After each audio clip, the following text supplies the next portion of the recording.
A San Francisco police policy could be putting your car at risk of being stolen. In fact, a Vallejo man says it cost him his ride. Well, Dan Noyes is here with the ABC 7 News I-Team investigation and more on what happened. Well, Dan and Carolyn, the victim, Rick Wilson, says the SFPD towed his car, and when he went to pick it up from the police impound lot, it was gone.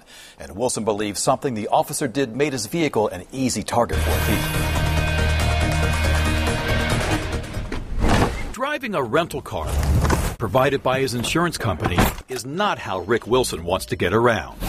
But he has no choice. This 1986 Ford Mustang was his prized possession. The car had more sentimental value than it does a dollar value. It was his girlfriend, Janera's. She passed away a few years ago. We had a passion for Mustangs. We're in the car club together. Back in February, Wilson and his friends were out on the town. They got into a brawl with a group of other guys at a gas station at Fel and Divisadero.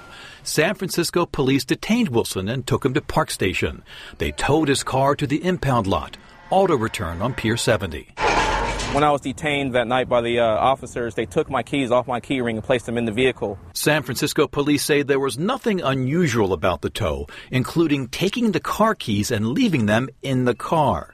Wilson was never charged for the brawl, and when he went to auto return to pick up his car, he thought they were joking when they told him the car had been stolen. Essentially, it's treated like it's a crime lab. You know, they steal evidence from the crime room. I mean, that's pretty much the same thing. Somehow, someone was able to drive off the lot with Wilson's car. A public auction going on that day, and the suspect gained entry to one of the vehicles and drove out of the lot past the security gate. San Francisco police call the theft brazen, but say it's not their fault. I don't know what kind of security measures they have in place for that storage lot.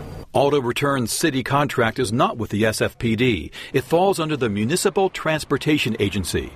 Paul Rose is the MTA spokesman. There's a lot of security at Auto Return right now, whether you're looking at armed guards, security fencing, security infrastructure, alarms, video surveillance. We found all those things when we visited Auto Return on one of its auction days. I'm with Channel 7. I need to talk to a manager. Who's in charge? It's fine. You have to wait outside, please. We were met by an armed guard and not allowed inside with our camera.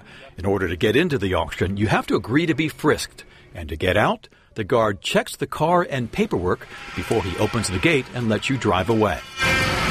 Nobody asking for a driver's license. Nobody asking for paperwork. Rick Wilson suspects it was an inside job. How that was able to happen, we're still working to find out exactly what took place, but we will get to the bottom of it. About 1 week after his car was stolen, Wilson got a call from police. They found the vehicle and a suspect at this O'Reilly's Auto Parts on Bayshore Boulevard. When police approached, the driver took off. The officers had to jump out of the way to avoid being struck by the suspect's actions. Then he sped through the parking lot and ended up striking two other vehicles. Police did catch Antolin Marenko. He's facing a number of charges, including auto theft and assaulting an officer. Police say he has a history of stealing cars. Jesus. There was supposed to be an iPod. It's got stress cracks all underneath. We were there when Wilson saw what was left of his totaled car. He wants police and Auto Return to stop leaving keys inside impounded vehicles. It leaves room and opportunity for criminals to steal things easier. The SFPD says taking keys and putting them with towed vehicles is a common practice and will continue. An Auto Return spokesman tells us the employee working the gate that day that Wilson's car was stolen has been disciplined, but would not elaborate on what that means. Dan, Carolyn.